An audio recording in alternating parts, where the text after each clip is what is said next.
नमस्कार, आदाब, सत श्री अकाल और खुशामदीद. Very very good evening to all of you people. This is your master teacher Harsh Prem who is absolutely live in front of all of you. आज का session हमारा बहुत ही प्यारा सा सेशन है.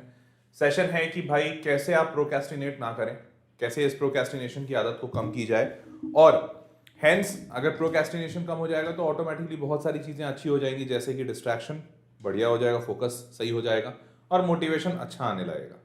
तो इन चीजों को आज डील करने के लिए आज का ये सेशन है. हाँ, सोच ये रहा हूं कि मैं पूरा स्लाइड्स वगैरह तो लेकर आया हूं, बनाया भी हूं कि भाई आप लोगों को प्रोक्रेस्टिनेशन कैसे नहीं करना चाहिए, बट आई एम थिंकिंग कि आज आपको एक ऐसा तरीका बताता हूं जो कि मैंने किया था अपने टाइम पे और मैं कई बार करता भी हूं.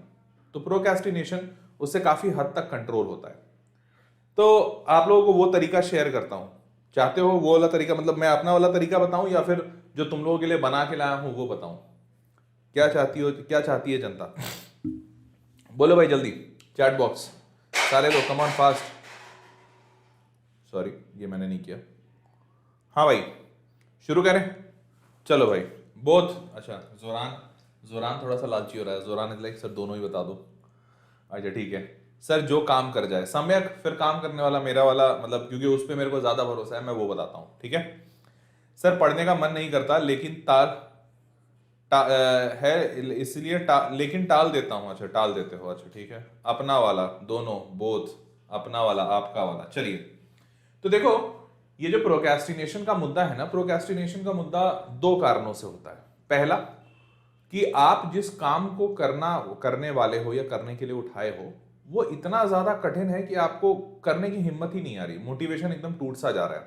जैसे से फॉर एग्जाम्पल, अगर मान लो मेरे को पता है कि मेरे को जेई निकालना है, ठीक है, और मैंने 1.5 साल कुछ नहीं पढ़ाई किया है. अभी मैं नवंबर में बैठा हूं और जेई होने वाला है मेंस का पेपर जनवरी मिड में. तो यार 2.5 महीने बचे हुए हैं.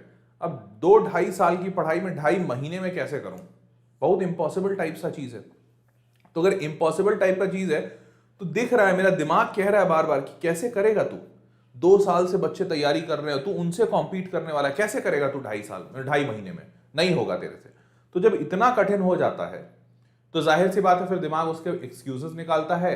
फिर जैसे ही तुम पढ़ने बैठोगे तुम बैठ के सोचने लगोगे, because back of the mind में ये बात क्लियर है, बेटा जेई तो ना हो पाएगा.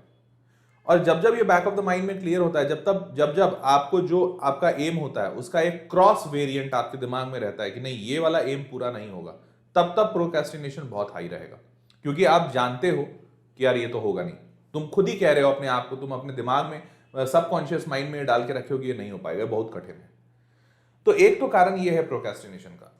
दूसरा प्रोक्रेस्टिनेशन का बहुत बड़ा कारण जो है, जो कि जनरली लोगों को नहीं पता रहता, वो ये रहता है, कोई भी ऐसा बच्चा, कोई भी ऐसा इंसान जो बहुत एम्बिशियस होता है, बहुत जोशीला होता है या बहुत ही ज्यादा मोटिवेटेड होता है, जिसको दुनिया में बहुत कुछ करना है, लाइफ में बहुत कुछ पाना है, तो उसके सपने बड़े होते हैं.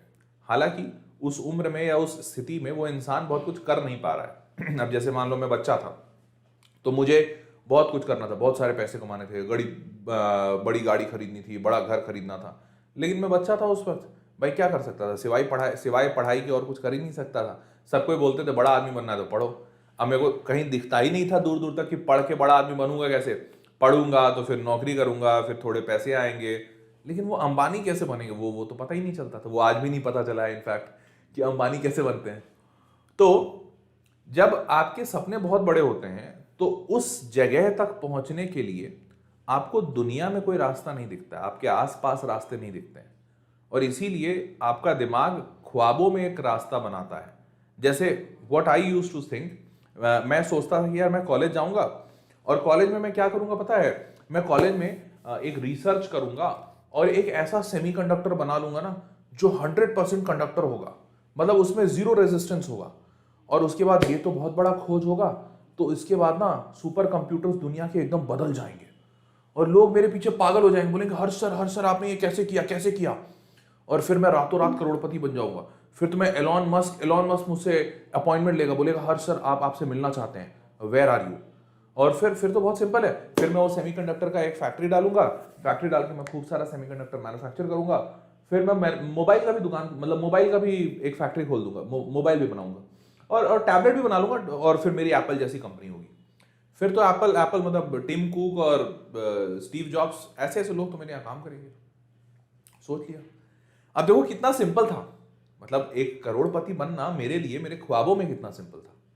लेकिन अगर वही इतनी बड़ी कंपनी मुझे खोलनी है, रिसर्च करना है, तो शायद 10-20 साल लग जाए, कितना ज्यादा कठिन होगा।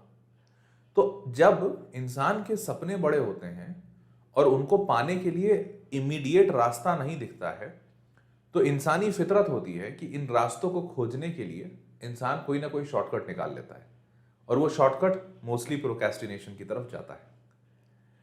तो अब मुद्दा क्या है कि भाई इसको कैसे रोका जाए। तो बड़ी सिंपल सी चीज है। मैंने ये बात काफी सुनी, काफी सोचा, मतलब जब आज मैं आपको कह रहा हूं तो इसके पहले मैं काफी सोचा हूं समझा हूं कि भाई क्या होता है, कैसे होता है। तो हर बार की ही दिक्कत है ये, ऐसा कुछ आज नया तो नहीं हो गया है, हर बार की दिक्कत है।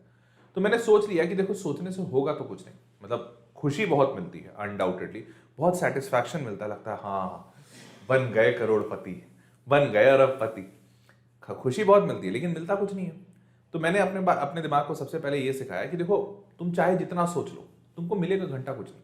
तुमको मिलेगा तो वही जो रियल वर्ल्ड में अभी तुमको सामने दिख रहा है। कल सुबह उठ के तुम क्या करने वाले हो और उस कल सुबह उठ के तुम क्या अजूबा कर सकते हो, उसी से तुमको पैसे मिलेंगे, उसी से तुमको कुछ मिलेगा। तो रियल वर्ल्ड में क्या हो सकता है वो सोचो। कल को सुबह उठ के सेमीकंडक्टर का नया इन्वेंशन कर दोगे और स्टीव जॉब्स जैसा एप्पल का कंपनी खोल दोगे, वो सब छोड़ो, वो एकदम कल सुबह उठ के नहीं होगा। तो पहला, मेरे दिमाग ने कुछ चीजों में डिफरेंशिएट करना शुरू कर दिया। क्या? मैं खुद को यह बताने लगा कि देखो कौन सी चीजें रियल हैं और कौन सी चीजें एस्पिरेशनल हैं। तो ठीक है, एस्पिरेशन है कि मैं अंबानी जैसा बड़ा आदमी बनूं, लेकिन रियलिटी क्या है भाई? रियलिटी अभी मैं एक आम इंसान हूं और अभी कल सुबह उठ के क्या कर सकता हूं ये सोचना है। तो सबसे पहले मैंने अपने दिमाग को बोला कि भैया रियल सोचेंगे, ठीक। फिर रियल से एस्पिरेशन की तरफ जाना है। तो मैं जब भी प्रोक्रेस्टिनेट करता था, ऐसा नहीं कि मैंने ख्वाब देखना बंद कर दिया, या ऐसा नहीं कि मैं बैठ के सोचना, डे ड्रीमिंग करना बंद कर दिया। डे ड्रीमिंग आज भी करता हूं मैं। तो आपको ये बता दूं कि प्रोक्रेस्टिनेशन बहुत बुरी चीज नहीं है, बस कंट्रोल्ड मैनर में या कंट्रोल्ड फैशन में होनी चाहिए। तो अब मान लो मैंने सोचा कि यार अब बैठ के सोचेंगे कि कैसे अपने लक्ष्य तक कैसे पहुंचना है, बड़ा आदमी बनना है, एस्पिरेशन करना है, कैसे पहुंचेंगे। तो मेरे दिमाग में आया कि यार ऐसा है हर्ष कि यार देखो आज तुम स्टूडेंट हो। जैसे मैं जब 12वीं में था तो मैं क्या करता था कि मैं स्टूडेंट था, तो मैं ट्यूशन पढ़ाता था। तो ट्यूशन पढ़ा के बच्चों को पैसे मिलते थे मेरे को। तो मैं सोचता था कि यार देखो हर्ष, अभी तुम ट्यूशन पढ़ाते हो, और उस वक्त मतलब ये 2010 की बात है, at that time I used to charge 500 rupees per hour. वो उस वक्त मेरा रेट था, काफी महंगा टीचर था उस वक्त भी मैं। तो मैं जेई के बच्चों को पढ़ाता था, जेई के लिए मैथमेटिक्स पढ़ाता था। तो उस वक्त मैं 500 रुपए पर आवर चार्ज करता था।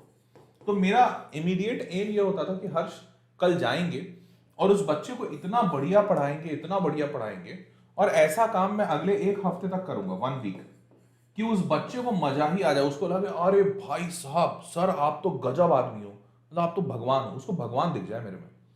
और इस एक हफ्ते के बाद ना मैं उस बच्चे को बोलूंगा बेटा इतना तेरे को सब बात तो दिखा दिया, अब उसका तो पैसा बढ़ा नहीं सकता हूं, नहीं तो सोचेगा कि मास्टर बहुत बदमाश है।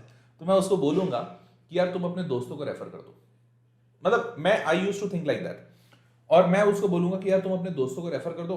फिर वो अपने दोस्तों को तो रेफर कर देगा, क्योंकि मैं इतना अच्छा पढ़ाऊंगा, और इतना अच्छा पढ़ाऊंगा तो जब उसके दोस्त आएंगे ना, तब मैं उनके दोस्तों को बोलूंगा कि देखो मैं अब तुमसे 500 रुपए चार्ज नहीं करूंगा, I will charge you 750 rupees per class, और मैं सारे बच्चों को साथ बैठा कर पढ़ाऊंगा।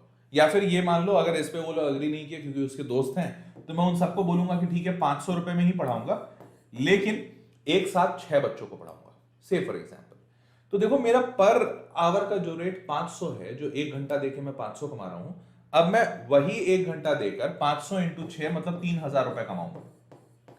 तो हर्ष तू बन गया बड़ा आदमी, अरे वाह तू 3000 रुपए घंटे कमाएगा। ऐसे ऐसे करके फिर मैं इन लोगों को एक महीने पढ़ाऊंगा, और 1 महीने पढ़ा के इनको भी वाह वाली फीलिंग करा दूंगा। फिर इनको भी बोलूंगा कि अब तुम अपने और दोस्तों को रेफर करो, और फिर कोई दूसरी जगह ऐसा करके मैं 50 बच्चों को क्लास बनाऊंगा। तो ये वाली चीज देखो, ये भी प्रोक्रेस्टिनेशन है, अगर देखा जाए तो ये भी ड्रीमिंग है। अभी मेरे पास ऐसा कुछ हुआ नहीं है, लेकिन एटलीस्ट ये ऐसा प्रोक्रेस्टिनेशन है जो डुएबल है, जो सामने मेरे दिख रहा है कि हाँ इसको पाने के लिए मैं दौड़ सकता हूं, मैं ये मेहनत कर सकता हूं। तो ये डुएबल प्रोक्रेस्टिनेशन जब मैं करता था, तो देन इसी के बाद फिर मैंने अपनी एक हैबिट बनाई राइट करने की। तो राइटिंग करने की हैबिट कैसे बनाई या इससे क्या फायदा हुआ, मैंने सोच लिया कि जो भी रियल वर्ल्ड में जो मैं अचीव कर सकता हूं मैं उसको लिखूंगा अपने डायरी में कि मेरे अगले एक हफ्ते का टारगेट ये है। तो मैं लिखता था कि अगले एक हफ्ते का टारगेट ये है कि इस बच्चे को ऐसा पढ़ाऊं कि एक हफ्ते बाद जब मैं इसे पूछूं बेटा तुमको कैसा लग रहा है, पढ़ के मजा आया, तो बच्चा बोले सर मतलब मजा नहीं, अलग ही लेवल की फीलिंग आ गई। और तब एक हफ्ते के बाद मैं इस बच्चे को बोलूंगा कि अपने दोस्तों का रेफर करो। तो मेरा एक महीने के बाद का टारगेट ये है कि मेरे को इस बच्चे के साथ साथ 5 या 6 बच्चों को और पढ़ाना है। तो जब ये टारगेट उठाया मैंने तो मैंने बोला हाँ ये तो डूएबल है, ये तो कर सकते हैं, this is very much possible. Now when your mind start saying कि हाँ ये पॉसिबल है बॉस, ये वाली ड्रीमिंग जो तुमने की ना ये पॉसिबल है, तो आप धीरे धीरे अपने माइंड को ये आदत लगा रहे हो कि अच्छा सपने अब वो देखने हैं, मतलब वैसे वाले सपने देखने हैं, या सपने देखने हैं तो उनको लिखना है ऐसा जो आप अचीव कर सको कल, अगले हफ्ते, अगले महीने, अगले साल। डुएबल चीजें, ऐसी चीजें नहीं देखनी है कि कल को मैं बड़ा होऊंगा और कल मैं एक रोबोट बना दूंगा और रोबोट बहुत बढ़िया होगा, अमेज़न पे उसको सेल करूंगा और लोग पागल हो जाएंगे, अमेज़न पे सारे लोग मेरा ही रोबोट खरीदना चाहेंगे और फिर मैं रोबोट बेचूंगा, खूब रोबोट बेचूंगा और फिर मेरे को मोदी जी बुला लेंगे और मोदी जी बोलेंगे देखो भाइयों बहनों ये है मेक इन इंडिया, और फिर पूरा देश मेरा रोबोट खरीदेगा। ये इलॉजिकल हो। लॉजिकल क्या है कि हाँ भाई आप कुछ काम कर रहे हैं, आपको पता है आप उसमें अच्छा कर सकते हो, या शायद मान लो आपको नहीं पता है कि आप क्या कर रहे हो, आप थोड़ा फाइंड आउट करोगे, but what ever you'll do doable. अब सोच के देखो, जब तुम ये काम करोगे और डेली बेसिस पे करोगे तो तुम बेसिकली अपने दिमाग को यह आदत डलवा रहे हो कि भाई हर रोज सपने देखो, जरूर देखो, लेकिन सपनों को देखने के साथ साथ ये भी अपने दिमाग को कहते रहो कि भाई सपने देखने के साथ साथ ऐसा भी कुछ मुझे आउटपुट दो जिसको मैं कह सकूं कि हाँ मेरे लिए कल का डुएबल ये है, कल के एक्शन आइटम्स ये हैं। बस हवा में बातें मत करो। तो जब आप ऐसा काम करोगे ना तो धीरे धीरे आपको, आपके दिमाग को अपने आप ये आदत लगती जाएगी कि आपको हवा वाली बातें नहीं करनी है, आप ऑन ग्राउंड चीजें बात करोगे जो रियलिटी में हो सकती है। समझ पा रहे हो? तो that is what is going to happen. Clear? सारे लोग को समझ में आ गया? समझ में आ गया? तो देखो ये प्रोक्रेस्टिनेशन को रोकने का सबसे बढ़िया तरीका है, सबसे बढ़िया। ठीक है, अब तो ये तो पहली चीज मैंने बता दी आपको, प्रोक्रेस्टिनेशन को रोका कैसे जाए। ठीक है, और बिलीव मी ये करके देखना, बड़ा मजा आएगा, बहुत ही मजा आएगा। ठीक, अब दूसरी बात करते हैं डिस्ट्रैक्शन। ठीक है, तो आज के हमारा टॉपिक जो दूसरा टॉपिक है दैट इज डिस्ट्रैक्शन। चलो अब डिस्ट्रैक्शन के लिए बात करते हैं। कहां गया? हाँ, एक और स्लाइड ले लेता हूं। हाँ, तो अब डिस्ट्रैक्शन को कैसे दूर किया जाए भाई? क्या क्या लगता है तुम लोग को क्या करना चाहिए? डिस्ट्रैक्शन सर, बहुत डिस्ट्रैक्शंस होता है। हाँ मेरे को पता है स्नेहा। अच्छा स्नेहा, चलो वैसे अच्छा बोला इस बच्ची ने कि सर डिस्ट्रैक्शन बहुत होता है। स्नेहा तुम 2 मिनट लो, 1 मिनट लो, थोड़ा सोच के बताओ मेरे को कि डिस्ट्रैक्शन क्यों होता है। मतलब बस 1 मिनट 2 मिनट लो, सोच के देखो कि क्या कारण है जिससे तुमको बहुत डिस्ट्रैक्शन होता है। कौन सी ऐसी चीज है जो तुमको सबसे ज्यादा डिस्ट्रैक्ट करती है? अपार्ट फ्रॉम वो जो एक्स का ऐड आता है ना कि किसी लड़के ने एक्स का परफ्यूम लगा लिया और फुल डिस्ट्रैक्शन हो गया, वैसा वाला डिस्ट्रैक्शन नहीं। Apart from that real world में क्या डिस्ट्रैक्शंस आते हैं? अर्जुन जी को गर्ल्स का डिस्ट्रैक्शन आता है, मतलब तुम वही फॉग वाले हो कि फॉग, किसी लड़की ने फॉग लगा लिया या फिर अच्छा वाला डिओड्रेंट लगा लिया, तुम पूरा एकदम डिस्ट्रैक्ट हो गए। चलो अच्छी बात। सन्यासी बन जाएं, अच्छा। Mobile, Sunil phone, Arjun desire, ठीक है अर्जुन जी। स्नेहा सर ब्रेकअप, ओ तेरी, स्नेहा का ब्रेकअप हो रखा है, ठीक।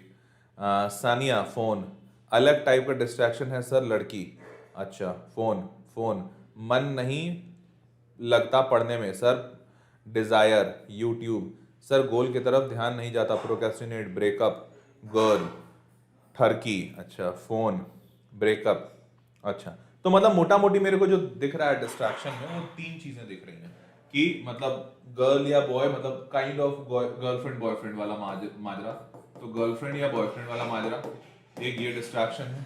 दूसरा डिस्ट्रैक्शन लोगों का दिख रहा है मोबाइल, और मोबाइल कह लो या इसी में मोबाइल में ही आ जाता है, यूट्यूब आ गया, सोशल मीडिया आ गया, समथिंग ऑफ दैट सॉर्ट, मतलब जो भी कह लो। और तीसरा, या शॉर्ट्स कह लो, जो भी कह लो।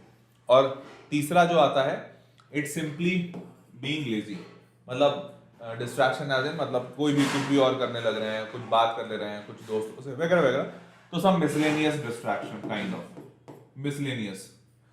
मिसलेनियस कह लो, या फिर यहीं पे कहते हैं, चलो मिसलेनियस नहीं कहते हैं, इसको कहते हैं age related problem, like teenager problem. तो टीनेजर प्रॉब्लम कि हाँ सर मन शांत नहीं रहता, टीनेजर प्रॉब्लम, ठीक है। चलिए जी, सेक्सुअल डिस्ट्रैक्शन, हाँ ठीक है, I got it, I got it. तो टीनेजर प्रॉब्लम या सेक्सुअल डिस्ट्रैक्शन जो कह लो। चलिए अब इसके बारे में बात कर लेते हैं कि ये 3 टाइप के डिस्ट्रैक्शंस जो होते हैं इसको कैसे डील किया जाए। अब ध्यान से देखो, टीनेजर और girlfriend boyfriend distractions are kind of same distraction. Let me tell you how to deal with it. तो पहला, तो यहां पे बैठे हुए बच्चे 2 टाइप में कैटेगराइज हो गए आप लोगों ने जैसा बताया। पहला, ऐसे बच्चे जिनको ज्यादा गर्लफ्रेंड बॉयफ्रेंड से मतलब नहीं है, लेकिन वो मोबाइल डिस्ट्रैक्शन में बहुत लगे हुए हैं, या तो यूट्यूब देखते हैं, या तो शॉर्ट्स देखते हैं, सोशल मीडिया देखते हैं, पबजी खेलते हैं, गेम खेलते हैं वगैरह वगैरह, बट वो लगे रहते हैं, या टीवी देखते हैं, जो भी। अब देखो, तुम्हारा माजरा बहुत सिंपल है। माजरा कैसे सिंपल है? तुमको पता है कि तुम्हारा दिक्कत क्या है और तुम उसको ठीक कैसे कर सकते हो ये भी पता है। अगर मोबाइल दिक्कत है, हटा दो, मामला सेट।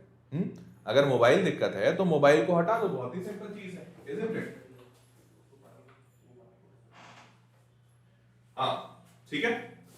अब दूसरा कि यहां वाले में, अब अगर मैं बोलूं कि, या तुम अगर मुझे को बोलोगे कि सर मोबाइल को बंद करना इतना सिंपल नहीं है, ऐसा नहीं है, वैसा नहीं है, तो अभी मैं पहले इसका सोल्यूशन बताता हूं, तो तुमको खुद ब खुद महसूस हो जाएगा कि हाँ तुम्हारा वाला लाइफ तो मच सिंपल है। मैं इन लोगों का सोल्यूशन दिखाता हूं। अब देखो, टीनेजर प्रॉब्लम में क्या इशू होता है, या जो बच्चा बच्ची इस प्रॉब्लम से जूझ रहा है कि नहीं sir sexual desires, teenager problem वगैरह वगैरह, तो मन नहीं लगता है, मन बहुत भटकता है, XYZ चीज है। तो पहला तो एक चीज समझो कि देखो, ये जो एज है ना, ये एज ऐसा है। तो सबसे पहला इंपॉर्टेंट चीज ये है कि इसको एक्सेप्ट करने की कोशिश करो और सीखो। देखो, हमारा वर्ल्ड कैसा है उसको साइड रखते हैं। दुनिया में लोग आपको जज करेंगे, लोग आपके बारे में क्या सोचेंगे, अरे लड़की के बारे में सोचता रहता है, ये सब वेबसाइट देखता है वगैरह वगैरह, XYZ चीजें, दुनिया क्या सोचती है उसको बाजू रखते हैं।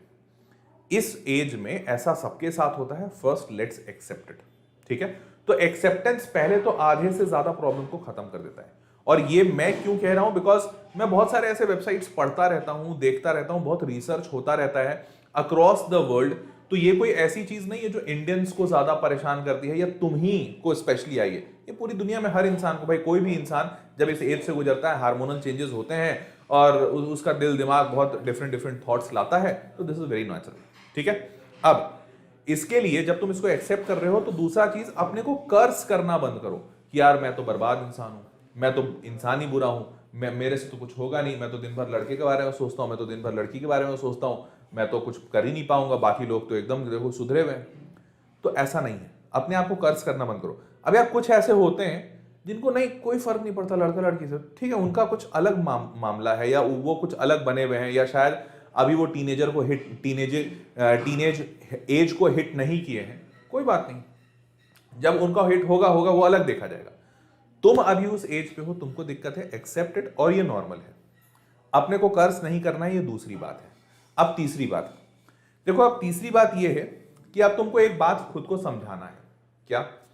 देखो, इस एज में ये चीजें होती हैं, ये मैं डिसएग्री नहीं कर रहा हूं, और तुम भी शायद एक्सेप्ट कर लोगे धीरे धीरे, या हर बार ये बात मैं बताऊंगा तुमको, तो मैं तुमको मतलब ये वाली चीज तुम एक्सेप्ट कर लोगे। नाउ मूविंग फॉरवर्ड, कि जब तुम इस चीज को एक्सेप्ट कर लिए, तो अब एक चीज और सोचना और समझना है। वो सोचना समझना क्या है कि देखो यार, तुम जिस एज में हो ना, इस एज में ये चीज, ये दिक्कत है, और इसीलिए तुम अगर इस दिक्कत से तुम उबर जाते हो, तो रिवॉर्ड्स भी तुम्हें ऐसे ही मिलेंगे। मतलब क्या? मतलब ये कि देखो, भगवान ने ना बहुत सोच समझ के हर एज में डिफरेंट चीजें बनाई हैं। एग्जाम्पल के तौर पे कि सोच के देखो, आज से 5 साल पहले तुम क्लास 5 या 6 में या 7th में रहे होगे, और 7th 8th की चीजें कितनी आसान होती थी ना, बहुत आसान होती थी। और आज तुम सोचते होगे कि यार मैं कितना बेवकूफ था, कितना सिंपल चीज था, उस वक्त अगर पढ़ लेता तो मैं टॉप कर जाता।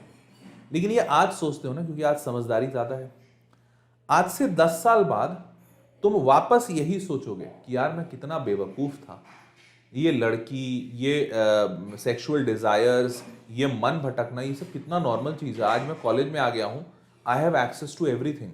आज मैं जिसको भी चाहूँ गर्लफ्रेंड बना सकता हूँ, जो भी वेबसाइट एक्सेस करना चाहूँ सब मिल सकता है। लेकिन आज वापस से वो 11वीं 12वीं वापस नहीं आ सकता, वापस वो JEE का प्रिपरेशन नहीं हो सकता। काश मैं उस वक्त ये बात समझ जाता तो आज मैं एक अच्छे कॉलेज में होता, एक अच्छे JEE में होता, या अपने लाइफ में कुछ अच्छा कर रहा होता। ये सारी चीजें तो मिल ही जाएंगी, मिल ही जाती। तो मैं बताना क्या चाह रहा हूं कि देखो, सोचने का एंगल ना थोड़ा सा चेंज करो। तुम इस तरीके से सोचना शुरू करो कि जो चीजों की डिजायर तुम्हें अभी हो रही है ये तुम्हारे लिए न्यू है, मैं बिल्कुल डिसएग्री नहीं करता। तो जब तुम्हारे लिए न्यू है तो तुमको इसका डिजायर बहुत ज्यादा होगा, अग्रीड। लेकिन एट द सेम टाइम एक सेंसिबल इंसान अपने आप को ये बात भी हमेशा समझाएगा कि देखो आज हमारे लिए न्यू है ये, आज से 5 साल बाद या आज से 10 साल बाद मेरे लिए न्यू नहीं रहेगा। मेरे को मतलब इट्स जस्ट लाइक कि से फॉर एग्जांपल कोई इंसान या कोई बच्चा ये मना रहा है भगवान से कि भगवान जल्दी से जल्दी मेरी शादी हो जाए, हे भगवान जल्दी से जल्दी मेरी शादी करवा दो, मेरी शादी करवा दो, प्लीज प्लीज प्लीज, मेरे को भी लाइफ पार्टनर चाहिए। तो भगवान उसकी ऐसी इच्छा सुन के हंस देंगे। क्यों? क्योंकि भगवान बोलेंगे अरे मूर्ख इंसान, शादी तो हर इंसान की होती है, कौन ऐसा है बैठा जिसकी शादी नहीं होती। एक रिक्शे वाले की भी शादी होती है, एक क्रिकेटर की भी शादी होती है, एक स्पोर्ट्स पर्सन की भी होती है, मतलब बड़े बड़े नेता अभिनेता की भी होती है, और छोटे से छोटे इंसान की भी होती है। तो शादी के लिए तुम दुआएं क्यों मांग रहे हो? अरे दुआएं मांगनी है तो ये मांगो कि भगवान मेरे पास बहुत पैसा हो जाए, भगवान मेरे पास बहुत नॉलेज हो जाए, मेरे पास बहुत सक्सेस हो जाए, क्योंकि इसको पाना मुश्किल है। शादी तो एक लाइफ का प्रोसेस है, हो जाएगा। ठीक उसी प्रकार बेटा, जो डिजायर्स की बात तुम कर रहे हो ये लाइफ का एक प्रोसेस है, तुमको कभी ना कभी कैसे ना कैसे मिल ही जाएगा सब कुछ। इसके लिए कोई ज्यादा जतन करने की बात नहीं है। जतन उस चीज को करने की जरूरत है जो नहीं मिलता मुश्किल आसानी से, एंड दैट इज पढ़ाई। तो और मैं ये बिल्कुल नहीं कहता कि ये आसान होगा, ये एक कांस्टेंट लर्निंग है जो आपको हर रोज अपने दिमाग को देनी पड़ेगी। आज तुम मेरा मोटिवेशनल वीडियो देखोगे, तुम बहुत मोटिवेट होगे, तुम अपने आप को समझाओगे, तुम बोलोगे हाँ एकदम अब स्ट्रेट होके पढ़ाई करना है। तुम 1 दिन 2 दिन 3 दिन पढ़ाई करोगे, फिर तीसरे दिन चौथे दिन तुम फिर से डिस्ट्रैक्ट होगा। बट कोई बात नहीं, डिस्ट्रैक्शन हुआ, डिस्ट्रैक्शन होने के बाद तुम अपने आप को वापस से समेटोगे, समेटने के बाद फिर से कोई एक अच्छा मोटिवेशनल वीडियो देखोगे, या फिर मेरी बात याद करोगे कि हर्ष सर ने बोला था कि हाँ कोई बात नहीं, ये सारी चीजें नॉर्मल है। बट अपने आप को हर रोज समझाना है कि इन डिजायर्स को, अपने आप को हर रोज ये बोलना है कि ये डिजायर्स तो कभी भी पूरी हो जाएंगी, बट लाइफ ये वाली वापस लौट के नहीं आएगी, ये 10वीं या 12वीं वापस लौट के नहीं आएगा। तो आज पढ़ लेते हैं, और जब जब अपने आप को ये बात याद दिलाओगे तब तब तुम अपने आप को और कॉन्फिडेंट महसूस करोगे। समझ पा रहे हो? तो इसीलिए इन बच्चों को मैं खासकर कहना चाहता हूं कि देखो तुम्हारे लिए सोल्यूशन क्या है कि तुमको हर रोज खुद को समझाना होगा, हर रोज खुद को बताना होगा। और जब तुम हर रोज खुद को बताओगे तो धीरे धीरे धीरे धीरे धीरे करते करते एक टाइम आएगा जब तुम इतने समझदार हो जाओगे, या इतना कंट्रोल खुद पर आ जाएगा कि तुम इन चीजों से ऑटोमेटिकली ऊपर उठ जाओगे। समझ पा रहे हो? अब समझ गए सर, वेरी गुड अर्जुन जी। अब बाकी बच्चे जो मोबाइल के प्रॉब्लम से परेशान है, अब सोच के बताओ तुम्हारा सोल्यूशन कितना आसान है। अरे तुम्हें कुछ दिख तो रहा है, तुम्हें कुछ पता तो है कि तुमको जिंदगी से क्या डिलीट करना है। इन बच्चों को मैं क्या बोलूं, जिंदगी से क्या डिलीट करो? कुछ बोल सकता हूं? कुछ नहीं बोल सकता हूं। इन बेचारे बच्चों को बस ये पता है कि सर डिस्ट्रैक्शन बहुत है, डिजायर्स बहुत है, लेकिन उसको कंट्रोल कैसे करना है बता सकता हूं? नहीं, क्योंकि ये तो थॉट है। तो सोच के देखो तुम लोग कितने खुशनसीब हो जिनके पास, जिनको पता है कि उनकी दिक्कत सिर्फ एक मोबाइल है, एक छोटा सा यंत्र है जिसको अपनी जिंदगी से दूर करना है, सारी दिक्कतें खत्म हो जाएंगी। तो आपका प्रॉब्लम बहुत सिंपल है, और इस सिंपल से प्रॉब्लम को तुम तुरंत डिलीट कर सकते हो। यहां पे डिलीशन नहीं होगा। इसीलिए मैं इन लोगों को समझा रहा हूं कि हर रोज खुद को समझाओ, खुद को सिखाओ, खुद को बताओ कि नहीं भाई ये सारी चीजें जरूरी नहीं, ये बस मृग तृष्णा है। मृग तृष्णा बोले तो कि बस ये क्षणिक सुख देता है, बस ये लगता है बहुत बढ़िया है, बहुत बढ़िया है, ये लाइफ टाइम का सुख नहीं है। जैसे सोच के देखो, तुम बहुत खूबसूरत दिख रहे हो या बहुत अट्रैक्टिव दिख रहे हो, कहते हैं ना एकदम बॉडी है, मैचो मैन है, तो क्या इससे लोग तुम्हारी बहुत इज्जत करेंगे? नहीं इज्जत करेंगे। लेकिन तुम्हारे जेब में बहुत पैसा होगा ना, तो सब कोई इज्जत करेगा, सब कोई इज्जत करेगा। सच बता रहे हैं। क्यों? क्योंकि अच्छा दिखना या नहीं दिखना बहुत बड़ी बात नहीं है, थोड़ा जिम उम करोगे हो जाएगा, भगवान ने शरीर अच्छी दे दी और अच्छा हो जाएगा। लेकिन पैसा कमाना ये तुम्हारी मेहनत है, ये सबके को बस की बात नहीं है। तो इसीलिए जो काम पूरी दुनिया नहीं कर पाती, अगर तुम कर गए तो दुनिया तुम्हारी इज्जत करेगी। एंड दैट इज पैसा कमाना, दैट इज पढ़ाई करना। स्टूडेंट लाइफ में पढ़ाई करना सबके बस की बात होती है? नहीं होती है। जो दिक्कत तुमको हो रही है वो सबको होती है। तो अगर तुम पढ़ गए तो तुम्हारी बहुत ज्यादा इज्जत होगी, वैसे ही आगे चल के अच्छा पैसा कमा गए तुम्हारी बहुत इज्जत होगी। समझ रहे हो? चलो, हाँ जी, यहां तक सारे लोग समझ गए। तो ये हमने दूसरा बता दिया डिस्ट्रैक्शन। और तीसरा बात कर लेते हैं मोटिवेशन। तो देखो, मोटिवेशन एक ऐसी चीज है जो आती है और जाती है। समझ गए ना किसकी तरह? तो मोटिवेशन बस आती है और जाती है, वो कभी तुम्हारे पास ठहरेगी नहीं। हाँ, लेकिन हमेशा तुम्हारे पास नहीं, कभी भी तुम्हारे पास नहीं आएगी ऐसा भी होगा नहीं। बहुत सारे वीडियोस हैं, तुम्हारा अपना खुद का थॉट है, ये सब तुमको धीरे धीरे कभी ना कभी मोटिवेशन दिलाएगा। तो मोटिवेशन आएगी और जाएगी, इसके पीछे मत भागो। जो जो इंसान इसके पीछे भागा है वो बर्बाद हो गया है। समझ रहे हो ना? तो मोटिवेशन भी एकदम वैसा ही है। जो जो इंसान मोटिवेशन के पीछे भागा है बर्बाद हो गया है। मोटिवेशन आएगा जाएगा। जब मोटिवेशन हाई है तो अच्छा ज़्यादा पढ़ाई कर लो, मोटिवेशन डाउन है तो एक बेयर मिनिमम ज़रूर करो, और उसी बेयर मिनिमम को हम कहते हैं डिसिप्लिन। अगर तुमने डिसिप्लिन बना लिया है लाइफ में कि हर रोज़ 2 घंटे पढ़ोगे, तो जिस दिन मोटिवेशन नहीं है उस दिन भी 2 घंटे तो होने चाहिए। हाँ, जिस दिन मोटिवेशन हाई है उस दिन 4 घंटे कर लो, कोई बात नहीं, 5 घंटे कर लो, कोई बात नहीं। लेकिन जिस दिन मोटिवेशन हाई नहीं है उस दिन भी 2 घंटे तो होंगे ही होंगे। That is discipline. तो मोटिवेशन नहीं मिल रहा है, या मोटिवेशन का सबसे बड़ा तोड़ या सबसे बड़ा आंसर इज डिसिप्लिन। जितना अच्छा डिसिप्लिन होगे उतना बढ़िया उतना कम मोटिवेशन की जरूरत पड़ेगी। तो मेरे नन्हे मुन्ने बच्चों, आई होप मैंने आप लोगों को पॉइंट्स क्लियर कराए कि डिस्ट्रैक्शंस, प्रोक्रेस्टिनेशन और मोटिवेशन, इन तीनों पे आप कैसे अपने आप को और स्ट्रांग बना सकते हो। बाकी और किसी चीज़ की ज़रूरत पड़े या और कोई ऐसा पॉइंट हो जो मैं छोड़ दिया हूँ तो नीचे कमेंट बॉक्स में बता देना, या अगला वीडियो किस चीज़ पे बनाना है वो भी नीचे कमेंट बॉक्स में बता दीजिएगा। बस आज का वीडियो इतना ही था। उम्मीद करता हूँ कि आप लोगों को वीडियो पसंद आया होगा। तो बस अलविदा कहते हैं। आप लोग अपना ख्याल रखिए। Take care, bye bye and good night. Bye bye.